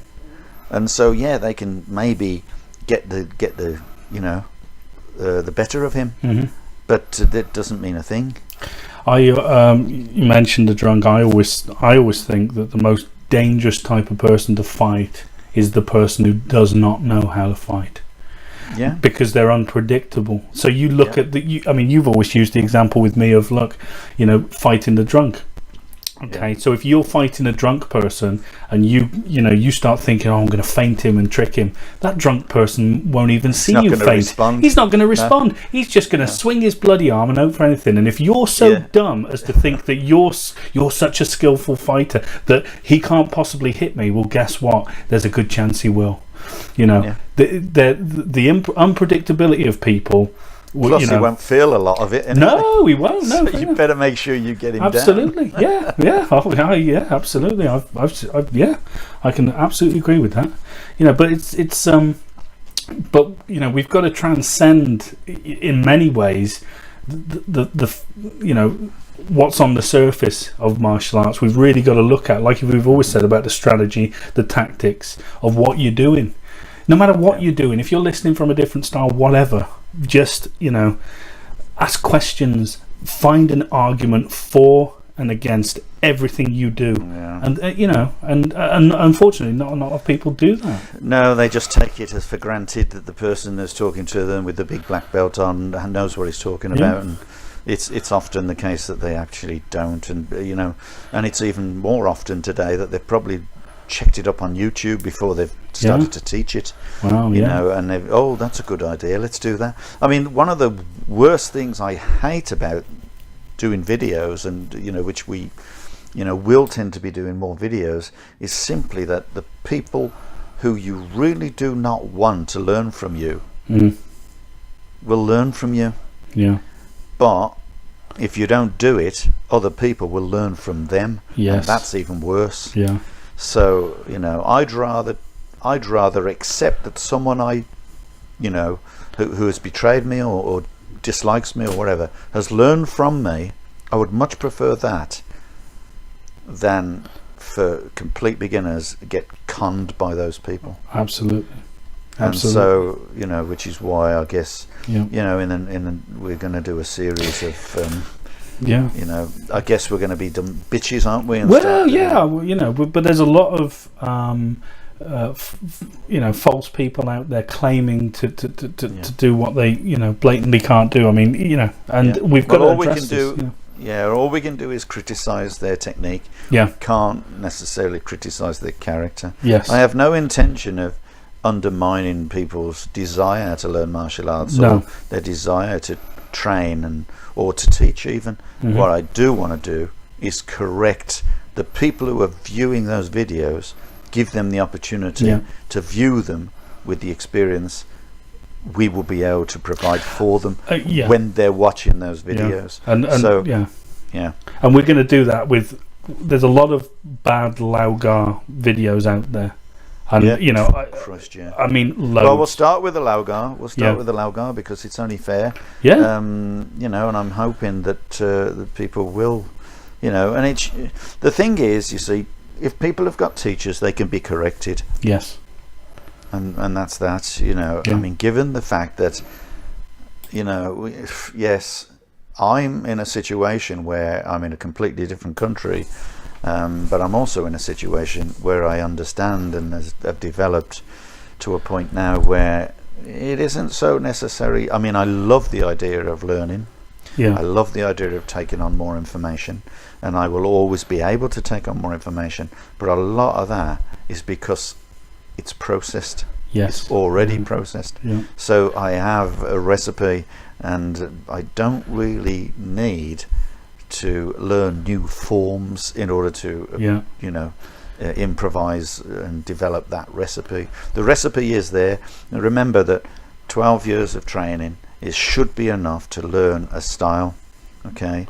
And with 40 years of training, I bloody hope I got the idea now. But you are talking about 12 years is enough to learn the style physically But we're always going to grow mentally. We're always going to misinterpret things. And if you like, we're talking about the videos on YouTube that we're going to do. Whatever videos we put on YouTube, what we don't do is we don't say, listen, this is our interpretation of it now. As we talked about before, you've got void and impermanence. Things will always change. Oh, this is that's one of the things, as another reason I don't like doing videos or even writing books. I'm in the middle of writing a book at the moment, but it's just impossible to judge the future, because in the future I will have a different opinion. But that's the good thing. I will have a different opinion, and also I will look different when I do something on a video, simply because of the fact that time moves on and you develop. Everyone develops. So you see so many people who have written books and have said so many things that at the time they truly believed, and now they turn around and go, well, crap, I wish I hadn't have ever said that. So that's a typical example. But remember, yeah, well, the thing for me, when we talk about experience or whatever, is my experience is judged by others. So if people think I'm talking out my hat or anything, then they can comment about it. There's absolutely I have no problem with that. For me, I believe in what I'm saying, and I've got to have, my opinion has got to be authenticated by the facts of the techniques I'm doing, or the reason I'm doing those techniques, the purpose for those techniques. So, and if I have that, then that's all I need to convince people. Now, but I don't want people just to go, oh, he said this, so this must be right. I don't want that. I want them to question that technique. Throughout my teaching career, I've always asked people to question. Oh, but what if this happens? What if that happens? Well, of course, you're always going to get the daft questions, but really, there's no such thing as a bad question. A daft or a silly question is a question you ask yourself when you're on your way home on the bus. Because you didn't bother to ask it at the class. That's what we refer to as a bad question. Sure. So everybody does have a right to ask good questions. Or bad questions. I was doing the sets the other day. I just put them on film for you, didn't I? And I sent them to you. And years ago you taught something one way, and now you have a different reason for it. So you teach it in a slightly different way, but still within the confines of what we're doing. And it's that sort of organic progression of martial arts that should not be fixed. Obviously certain things, like a technique in a sequence, in a form, set, pattern, cat, or whatever you want to call it, it's fixed, right? But your interpretation of it, it's fixed because it's a proven movement, right? How you interpret that proven movement, that's what changes. Absolutely. And that leads us on to one for all the Lau Gar people listening right now. What I want to do is I want to talk about, last week we just talked a bit about the first set. I just want to talk a bit about the second set and what it's about. What sketches? Give us a skinny, Mr. Newbie. What's going down? So, well, it's called a set and movement, isn't it? For a reason. All right. What's it called? It was changed, John Sao. Okay, and what's it mean? John Sao. Not John Sao. Some people on YouTube. Oh, it's John Sao. It's like, no, it's not. John. But the thing is, you see, again, I apologise if my Chinese is incorrect, but it does mean like a foundation. If you build a house near a riverbed or whatever, you need that is built on posts, right? Those posts are the foundations, and zhong is what that's what it refers to, the foundations of the style, or foundation, of the martial art. It's worth just sort of, for people who don't know what we're talking about, I want you to, because Wing Chun is very popular, it very much looks like Sunim Tao in many ways, the first form in Wing Chun. It does. I agree. But that's just a comparison for people who are wondering what we're talking about. Whereas the first set we mentioned last podcast is done in a horse stance, just hand movements, so very little body movement, so to speak. Yeah, they are similar simply because they come from a similar area at a similar time. Yeah. So trained from a similar background. Yeah. So it just means, as far as that set is concerned, it's just the basic movements, and they are repeated on both arms, one after the other, always starting with the left in this case. Yeah. Why the left? Well, I don't know. I think simply, the first one is started with the right, the next one is started with the left. Can I speculate and put something to you? Yeah, by all means. First set is done with the right hand first, in my opinion. I would suggest, because everyone is very capable, most people are going to be right-handed. Okay, so it means they can pick up a technique a lot quicker than they would do on their left hand, right? It's something intricate, right? Mm-hmm. So, but when we're learning later sets, for example, the second one, you'll start off with your left hand first, maybe because it's your weakest hand and you want to train that. But for the initial first set, you get the intricate moves done first with your right hand. Obviously, it's done both hands, and we can say that, but well, I don't know. I'm just asking. It's a good theory. I like that. It's a good theory. Remember that the first part of the movements are all done with both hands. Yes. And then your hands are returned back to the waist, and then as you start, you're starting with jig choi, which is a straight punch. Yeah. And invariably, that jig choi is used like a jab as a lead hand. Yeah. And the lead hand is invariably the left. Yeah. Because if you're orthodox, if you're southpaw, it would be the right. Yeah. Okay, but as an orthodox situation with your left foot forward and your right hand ready as a reverse punch, your left hand would be the first hand to move. Yeah, right. So there's another theory if you want. Yeah. Okay, yeah. We don't really need to worry about those theories. No, I know. I just the jig choi is dead straight. It's meant to be. When you say a straight punch, what you mean is the fist is vertical, not horizontal. That's right. So a lot of people I see misinterpret this set, particularly doing those punches, and they take a Wing Chun approach. By that I mean what they'll end up doing is they'll actually cock their wrist backwards and almost strike upwards with the bottom three knuckles. I mean, what issues do you have with that? I've got no problem with it, but those are the weakest knuckles. Yeah, right. But some people will argue, wait a minute though, if I twist my wrist at the last minute, I'm increasing a little bit of energy, which is fine, but you can do that the other way. You can do that with the top knuckle. Yeah, exactly. So whatever, horses for courses, as they say. Yeah, okay. So, yeah. But if you're teaching the set though, Steve, I mean, what are you gonna, you're not gonna get... I'm not going to add that kind of detail when I'm teaching that set. Yeah. Okay. If I want to, I would use the top knuckles. I certainly wouldn't use I wouldn't put the smallest knuckle at risk. Yes. And the small finger at risk. Yeah. Okay. Yeah. So I'm just simply going to do a straight punch. Yeah.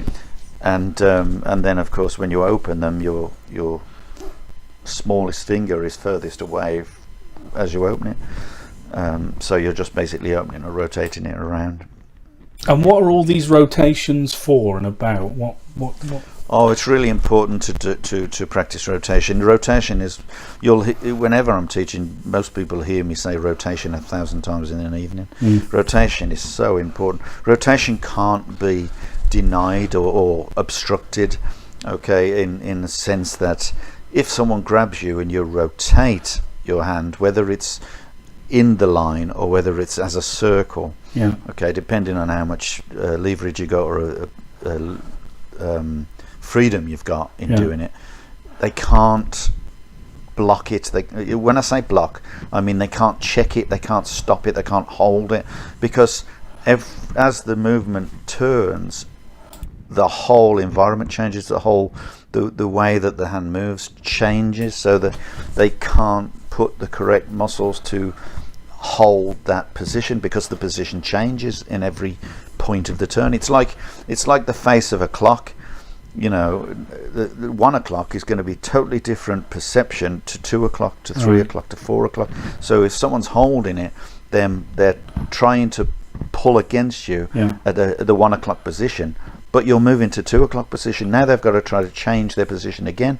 Now they've got to change their position again for 3 o'clock, and so on. And it isn't going to happen. You just can't do it. You can't stimulate your muscles to change to try to put any kind of grip on while the hand is rotating. So it's very difficult. It's a very easy way of escape using rotation for every point. In fact, so the second set I would suggest is a great way of training rotation as you and if you are doing the rotating with the wrist, of course you are in effect, if anyone has got you, holding you, or doing sticky hands with you, you're rotating from the inside to the outside, or the outside to the inside, or from the top to the bottom, so you are changing the perception of your opponent. He misunderstands it very easily. Would you? I mean, I would suggest as well. We're looking at a lot of centerline techniques within that set. Everything goes to the center. Yes. Yeah. Everything must go to the center. The center. Remember, the heart mouth. Always, we're going to protect the center. Yeah. Another thing. Again, and this is nigh on impossible to describe, but there's within the middle section of Zhong Sao, you've got some very intricate movements pertaining to wrist. What a lot of people bounce, would bounce, wrist bounces. Now, that's a very delicate move within the set. Obviously, we can't really describe it on a podcast, but people who do it. It's the one for conjecture, isn't it? Yeah, it's the one. It's the one. Those people who do the second set. Okay, shall we? We'll try and describe it verbally, but of course it would need a video to describe it. So people are going out with their hand, their palm out, they're rotating. When I say palm out, it's like a willow leaf, it's up in the air, the fingers pointing to the top and the thumb enclosed. And then they're going to turn it and they're going to rotate it all the way around. And as they do so, then it returns back to that palm up position or fingers up position, not palm up, but fingers up position, like it's known as the willow palm.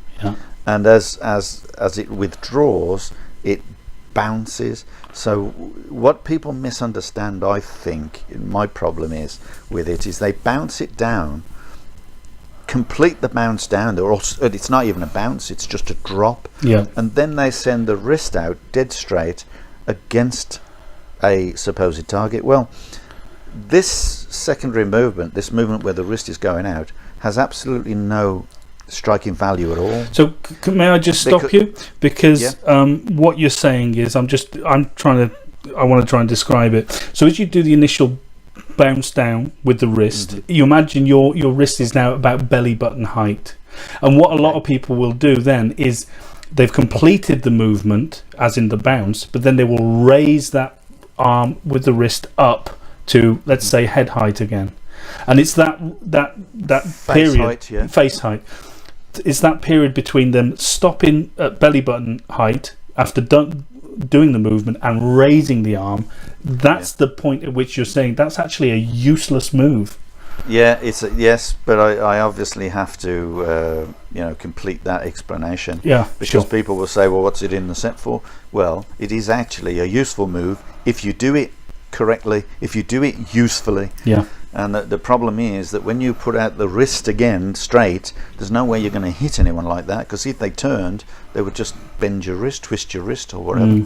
So it's not about that. It is actually a sideward motion. The wrist is sideways. You can actually break wood with your wrist. We used to do that in demonstrations a lot, breaking the wood an inch thick with your wrist. Simply, it's a bouncing out. So the bouncing down must not just go down, but it must bounce back again. It's like a suspended motion. It just I want you to imagine that you're almost as if you're slicing inwards, and then the wrist bounces out again.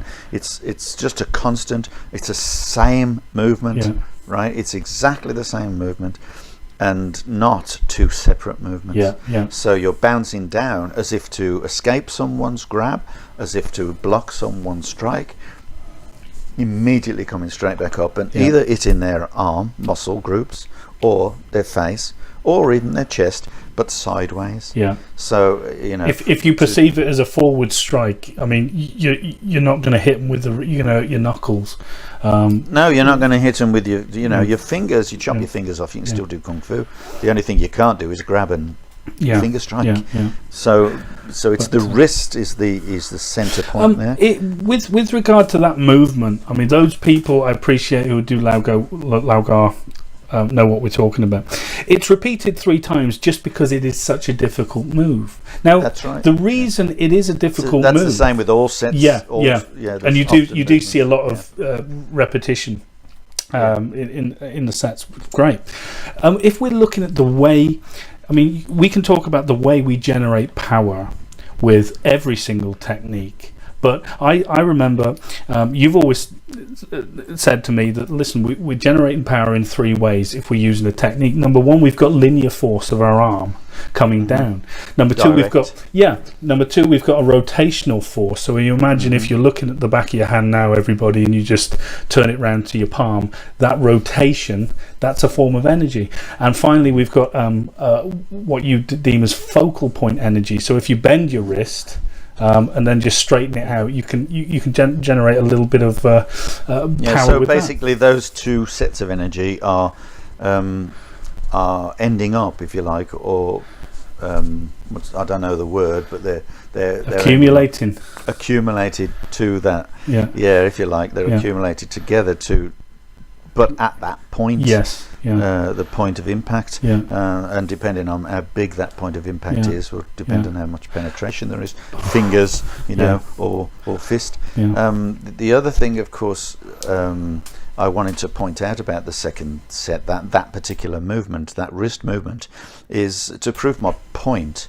You'll find, and this is a misconception for many people who do Lau or other martial arts, is that all the forms effectively are doing the same movements, but they're doing them for different reasons. And we've said this before, and I hope to be able to convince people of this. They're doing them for different reasons and have different uses and in different directions. They may have additions to them, increased different techniques, but the basic to the movements are the same. And to prove this, I'll give an example of that bounce is done with both hands in Lau Gar Lookup Kyun. So in that 6th set, they are literally bringing the hand in and then bouncing it straight back out again, but they're bouncing them both out sideways as they do the kick backwards. So they're bouncing out. And if you think about that hand, instead of them just pulling in and then doing that separately, they must pull in, and immediately that is a bounce. Just a point for you, just for me. Could you interpret the opening to Lau Gar Lookup Kyun as well? Not the opening, but when you're in a horse stance, is it the same move? Pulling in the arms and bouncing out with the wrists. You know what I mean? At the start, it doesn't matter. I'm just. I don't want to talk about Lau Gar Lookup Kyun just yet, but. Yes, you can. The move is at the end of the set when you're kicking back with the leg and bouncing out. But what about the start? That's the one I'm talking about. Never mind. Know what? What? If I have to get up off my chair. No. To do it. No. Don't worry. To be honest, I want to stop talking about that now. Because my brain has just gone out for a pizza trying to figure out. I'm thinking, are people understanding this? And probably not. And fine, we're sorry. No, that's flat palms anyway, James. That is. That'll be flat palms. That's not the same. All right. Well, okay. I'd have to demonstrate it on a video. That's just out to the outside and then back to the front. Okay. Both palms. Is that what you're talking about? No. Never mind. Never mind. Right. Talking about the set now. Originally, the second set. It was a lot shorter, wasn't it, than what we know it is now? Can you? Now it's got the kicks in it, the chow, which is like a stamping kick. People also often, one of the mistakes that people make, in my opinion, is they try to stamp forwards, but of course, if you're doing a low kick and his legs are in a fighting position, there is nothing there to kick, so you have to kick towards the forward leg, his forward leg, and obviously depending on which leg you're kicking with, because you do both sides, then you'll be kicking towards the knee or the shin, but slightly across, Right, yeah. and not side like a side kick, Yeah. but a stamp turned the other way. So your foot is actually turned the opposite way to a side kick, and you're literally stamping. That's called chow. Chow. To stamp. Yeah. Why was the I mean, if we break it down, if we break the set into three, a beginning, the middle, and the end bit, why was the end bit added? What was the reason for that? I'm not privy to that kind of information. I guess, all the sets were changed to become left-handed, but of course adding the kicks and so on, maybe, I mean, you never know, maybe it's because they felt it was too similar to the Wing Chun Silim Tao. Yeah. Maybe they thought, well, we'd like to apply kicks, and Chow was not really practiced too much in the set, and it was a great place to put it in order to apply that kick, because it wasn't in the basic kicks. Yeah. I mean, it is obviously a kick, but it's never applied in any other part of any other set. Sure. To my knowledge. What about this moment in time? What about Lau Gar look up Kyun at the end? Is that not a chow? Lau Gar look up Kyun. After you've done the back kick, grabbing, is that not a form of chow? Yeah. And in Far Kyun? But remember, James, that was changed as well. Okay, all right, yeah, sorry. What about in Far Kyun as well? Is there not a stamp in that? When you're preventing the leg and... Yeah, you're right. Yeah. Sorry. I'm sorry. No, it's great. But it it's in the beginner's point of view. Yes. In the first point of view, it wasn't really a kick, and it's a simple kick. Yeah. It is. That's the point of it. So having it in higher grade kicks is fine, or rather sets. But having it in in the lower part of the syllabus was instrumental, I guess, in giving them more. When performing the set, I want to just talk a bit about the breathing. Can you just explain to people about sort of what your breathing should be and the cadence at which you do the set?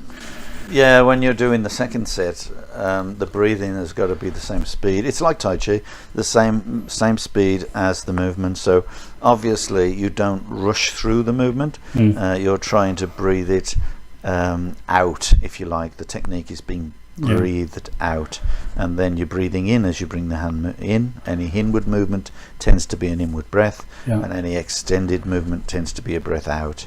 And that's just to coordinate your breath and your strike with it. But it's meant to be done slowly, okay? Right. And Matthieu would say that he was proud to be able to have taken 18 minutes to perform that form. Really? So right. So it's like it's like practicing Tai Chi in effect. Yeah. But when we do it, we're not doing it for 18 minutes though. I mean, no, but people would.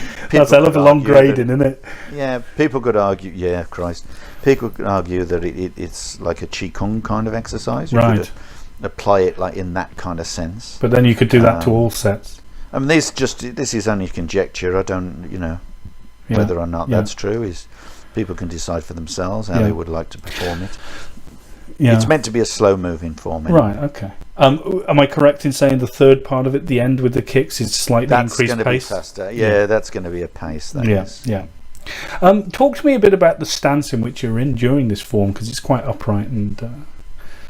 Well, it's called a sheep shearing stance. I don't know what language Wu Chi is, but it's which dialect. Yeah. But they tend to call it Wu Chi stance or sheep shearing stance, as if you got your knees together, as if you're holding onto a sheep that you're shearing. Yeah.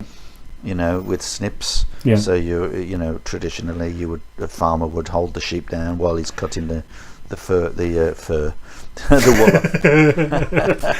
My God, you've got the dog.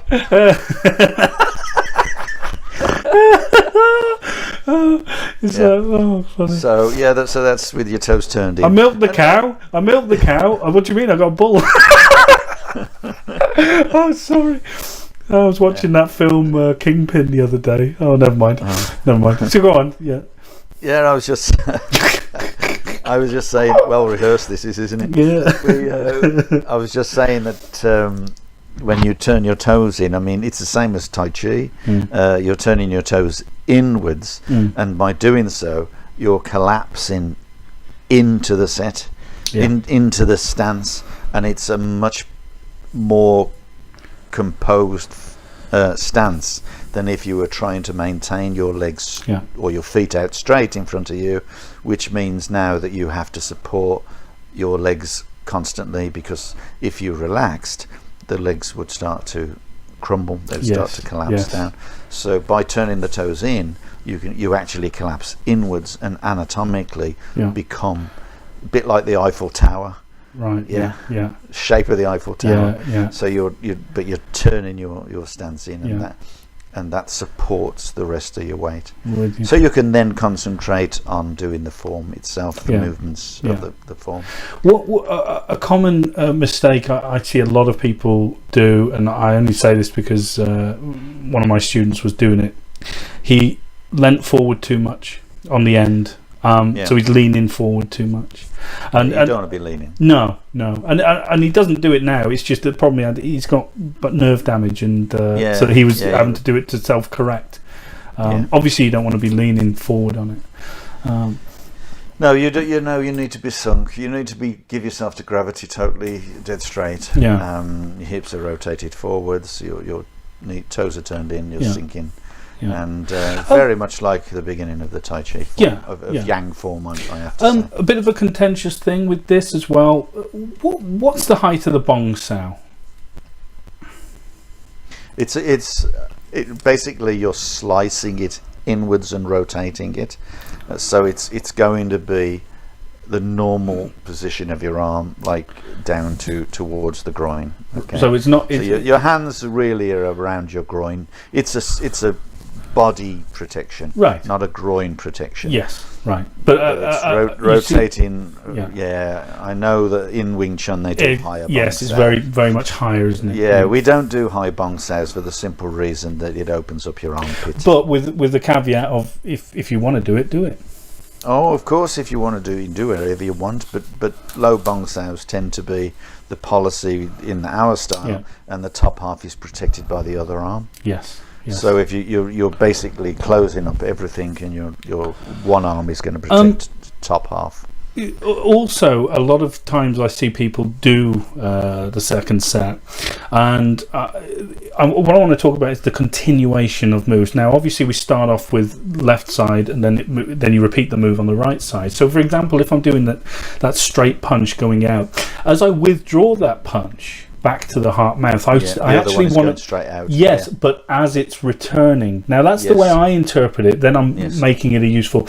Not most people, but I've seen it done when some people will return their fist back to the start point and then start again. So we're looking at continuation.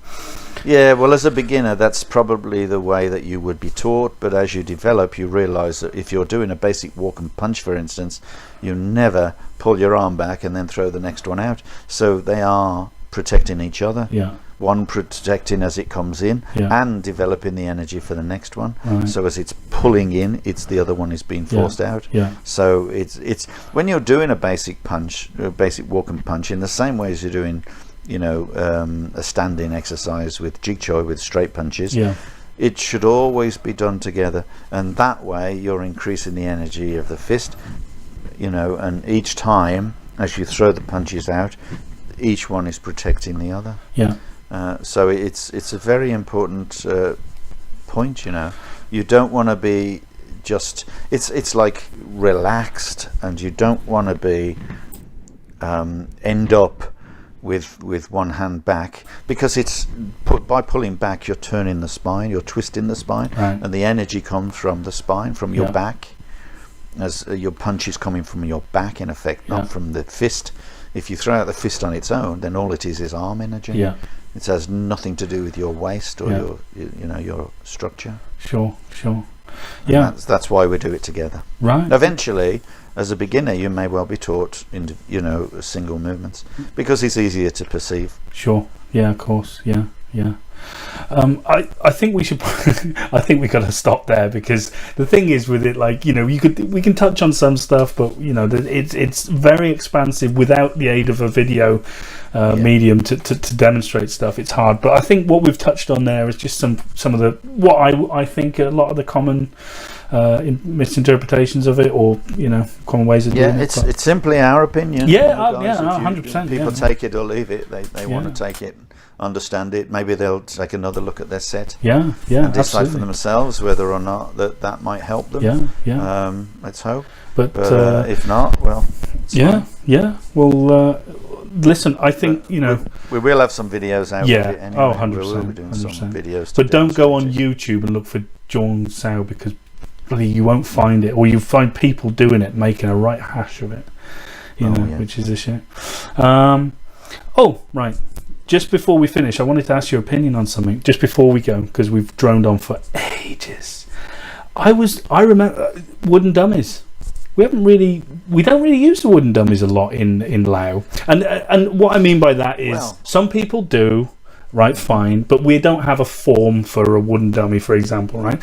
And I remember because I bought a wooden dummy, and I used it for about a month, if that, and then I used it as a coat hanger, and I was like, oh Jesus Christ. But you've had some as well, haven't you? And I'm just wondering. I want to just talk about how useful wooden dummies are for training, because for me, I thought it was really useful, more of an arm conditioning exercise. Now, yes, you can. It's more useful a training equipment than a Makawara board, which is like what they do in karate, which is a plank of wood that they punch. And the only reason it's more useful is you've got four with the leg as well, 3 points at which you can make contact and develop shapes and just slowly bring your movements just that bit tighter if you want. But how useful do you think the wooden dummy is in this this one? Yeah, I think the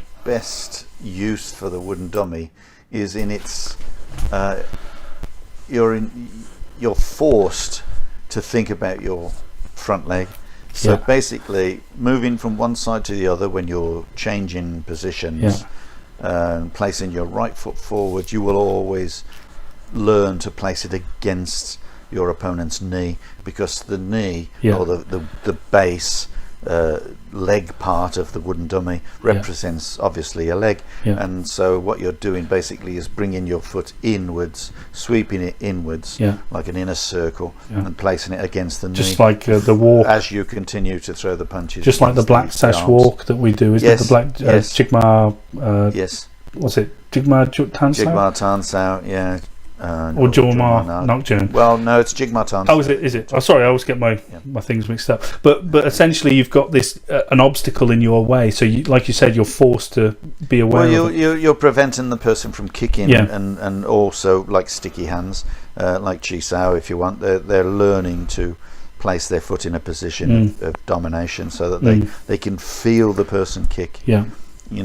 Obviously there's no foot on it, so you can't put the foot around and trap the knee, but the idea is to feel the knee all the time, is to encourage you to feel the leg, so that you have control over the ability to kick, the person's ability to kick you, and obviously fight closer, which is what the idea is, to close up that gap. Do you know one of the things I always thought, like with wooden dummies, like when you go to, and there's a Wing Chun school near you, isn't there? And they've got a few wooden dummies in there. But I think so. No, I've seen the pictures. But if you've got a class of people, right, and they're all training on the wooden dummies, to me, my mind's going, hang on a minute, why don't you just get them training with each other? I mean, is that like? A lot of them. I mean, am I out of? I get it if you're doing a form. If you have to learn a form of the wooden dummy, which there is a Wing Chun form they do on the wooden dummy, fine. But if you're looking to train wooden dummy to improve your techniques in, say, sticking hands or close quarter fighting, why not train with another person? Or am I just out of order saying that? I don't know. It's a possibility that they would be as frustrated as you and I when you have to train with a beginner to do pushing hands, because they cannot perceive the position that the hands need to go into. Right. If you've got a bloody big wooden block sticking out and you put your arm against it, your arm is not going to go any further, so your arm is always going to land in the right place. So using the wooden dummy as an exercise program like that you eventually, I believe, probably would put your arms in the right place when it comes to training with another individual. Yeah. So it's helpful for that reason, and again, as I already noted, for the foot position. Yeah. So, but you know, when people come to fight, that becomes more of a personal ability. Yeah, no, I mean, I was just wondering, like, you know, I mean, it certainly looks very kung fu, but like I said, I had one for about a month, and I've never bloody used it again. I had one, and it had car springs on the back, and I stuck it against the wall. I've got a picture of it with my wife when I first met her. Yeah, and she's leaning on it all seductively. Oh, that's right. She's flashing a bit of leg, isn't she? She's got some high heels on. Perhaps I should stick that on. No, I just wanted to know your opinion on that. Yeah. Or Mama's, whichever one. Yeah, absolutely. I just wanted to know your opinion. Anyway, Steve, we better shut up and go, because we've droned on far too long. I mean, you know. Once again, guys, thank you so much for listening to us. And you know, if you've got any questions at all, no matter where you are listening to this podcast, please send it in. And what I don't want you to think is that, you know, if you're training with an instructor or whatever, that we will, you know, it's all we can do is give you a different version of events. We're not saying we're right, we're not saying we're wrong, we're just saying it's a different version of events. If you want another opinion, I was going to say, I think it's important and pertinent to suggest that if you are listening to us, you're open to persuasion, or you're open to information, you're open to other opinions. So, you know, don't complain if we're different to what your instructor's saying. Yeah. Because you choose to listen. Yeah. So you either choose to listen because you want to argue our points and confirm your own, or you want to confirm our points and argue your own. But that's the way the life is, absolutely. Isn't it? And we are more than happy for you to argue with us, no problem. And it will be done with the utmost respect. You know, obviously, don't troll us. Don't troll us, man. Yeah, you know? Don't bother. Don't bother. We ain't going to answer no trolls. You know, but it's bad enough having your own students as trolls. Ooh, bitch. Right. Guys, thank you so much for joining us again on another episode of the Kung Fu Podcast. My name's James Still, and as ever, I'm joined by my teacher, Steve Newby, and we'll see you soon. So take care, everybody. Bye-bye. And my jam donut is getting bloody stale. Oh, get it. You scoff it down. Scoff it down. You got to say goodbye to everybody. Oh, okay. Bye, everyone. Bye. Bye-bye. I should have said it with my mouth full. See you, gang. Take care. Bye-bye. Bye.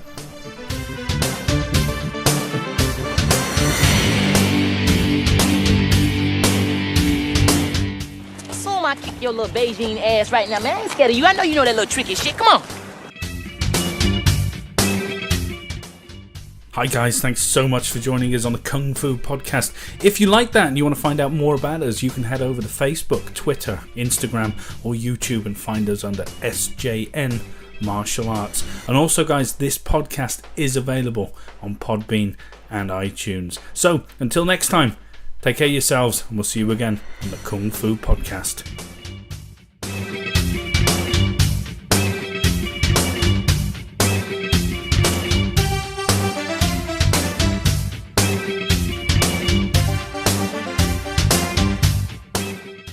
Guns.